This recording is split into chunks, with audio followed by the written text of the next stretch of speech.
How to delete a file in Grok AI. Hey everybody and welcome back. In today's video, we are going to just go over and guide you through the process to delete a file in Grok. Files you upload show up in Grok workspace or history. You can delete them to clean up your workspace and protect privacy. So we can open up Grok AI, usually the application, or you can go to grok.com on your particular browser. And once we are headed over there, what we need to do is basically locate your uploaded files. Files that you uploaded usually appear in the conversation or the history section or a file management panel. You can just go over and view it, and you can just go over and select it. So usually once you select it, usually under this history section is where you usually have a conversation history or a file management panel.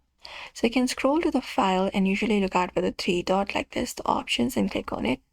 And we may select this option of delete and click on it just to delete it and confirm it up. That should probably delete it. You will be typically asked to confirm that you want to delete that file. If you have that, you can go to project section.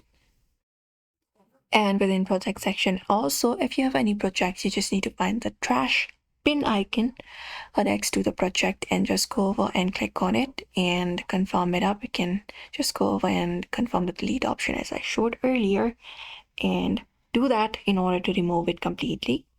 So usually deleting a conversation may not automatically delete the files uploaded within it, so you may need to delete it separately. You can just go over and right click on it or select this option of bin and confirm it up and confirm this deletion right here, and that should also delete it, and your history should be empty, including with the files that you've uploaded. And that's it. So usually this is how you do it. Deleting the files keep your Grok workspace very tidy and can protect the sensitive content you no longer need. So we hope this video was helpful. Ensure to give this video a like and also subscribe for more tips and tutorials.